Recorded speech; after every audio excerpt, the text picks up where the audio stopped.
Hey guys, Mr. Ram Trash. I'm gonna post up a new video for you guys. I have a couple updates I'm gonna do. I am gonna start doing a channel, or not a channel, but a segment that is a lot of my duel videos, just like me personally playing. I got the idea from a friend of mine, really good friend of mine. He's a really good player too, Levi Legend. If you guys know him, if you're not subscribed to him, subscribe to him. I'll have his annotation somewhere. But he gave me this idea of playing matches, recording them, and then putting them on my YouTube, and then asking you guys for like ideas on like if you see like misplays or like plays that I could have done better. Because I want to improve myself as a player. I know I'm not the best out there, and I know a lot of you that do watch my videos are maybe possibly better than me, if not my level, or however you want to like do it. And it also helps some of the less experienced players see moves that I'm doing, and then see other people that are better than me can can make the move better by them, and then you can read that and then improve yourself as a player also. So I'm gonna start doing that. It'll probably be in the next video, probably at the end of this week. So that'll be the first one. Today I'm gonna be doing tips and tricks for debris.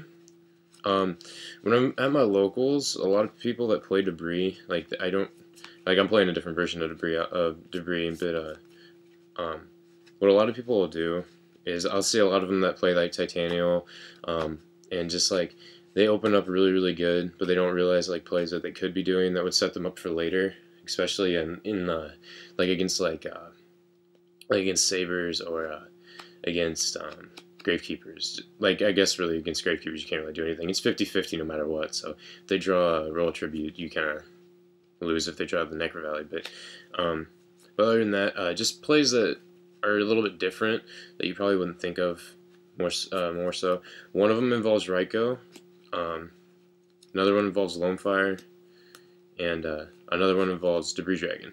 Okay, so I'll be showing you guys that. Alright, so the first one we'll do with Debris Dragon. Okay, because it's obviously like the best card in the deck, almost. Other than like the Grow Up Bulb. Actually, I really don't even think it's like Grow Up Bulb is better than this card, because this card gives you so many options just having this card. So we're gonna go with that card and this card. So these two cards are here. All right.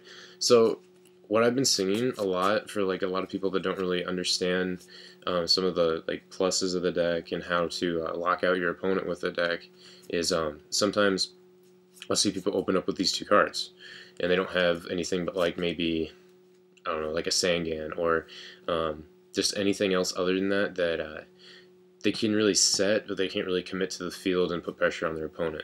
Especially if you have a weak hand, you really want to like go for this. And the reason why I say this is because if you go Foolish into Dandy and make Scrap Dragon with this, there's only about 2 cards in the entire game, or game state, that they could possibly have in that's a Foolish plus their Debris Dragon for your next turn, or a Dark Hole.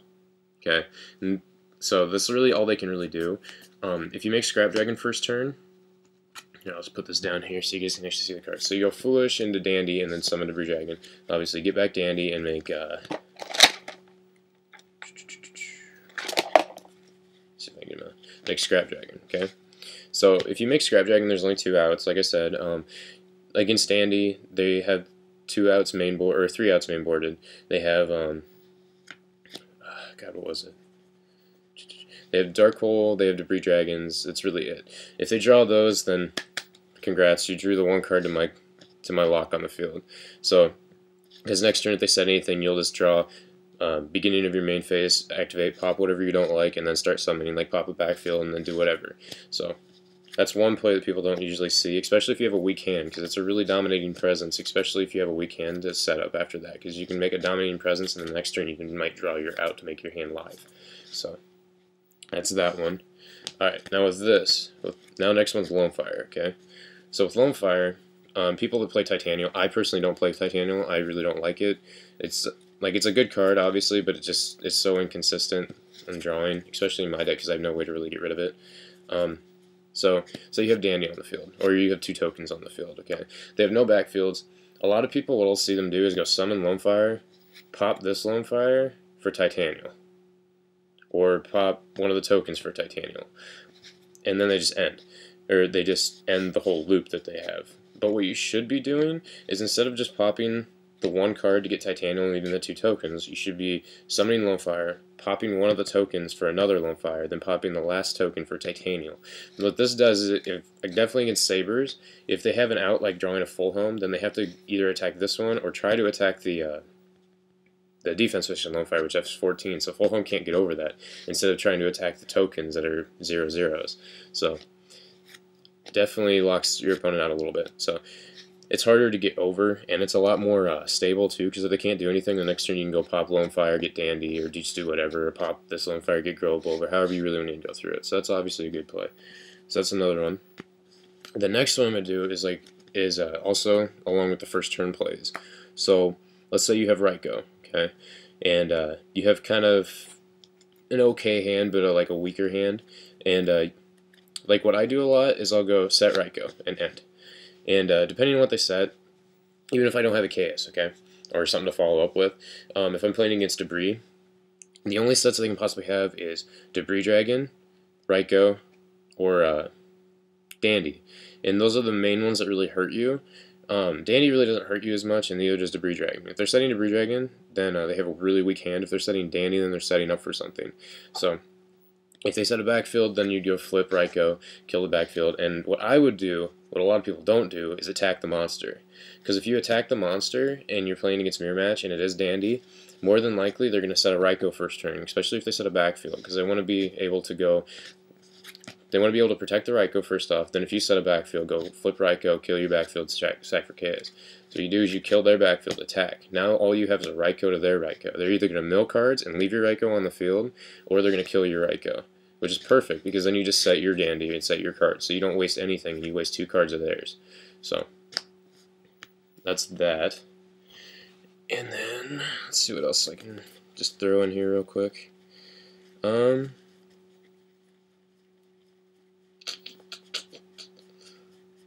Oh, this one. Let's see if I can find it. Where did I put it? Okay, so wrong way. Lonefire. Alright, so these 2 cards, everybody knows, equals Shooting Star Dragon first turn. My friend, I was really hyped on the fact that Shooting Star was really good and really broken.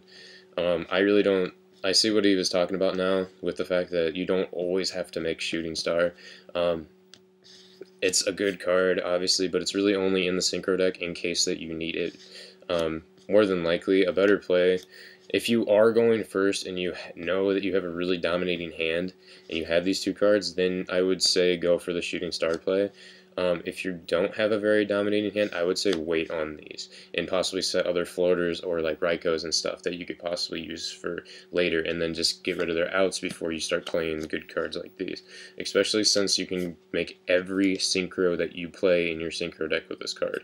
So especially with this one too. If you have these 2 cards in your hand, you can make any synchro in your synchro deck.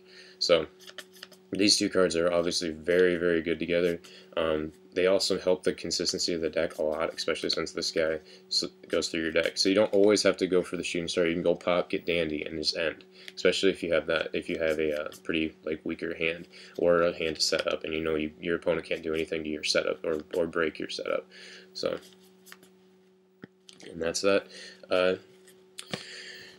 But like I said, those are just some tips if you guys are playing Dandy or just Debris in general.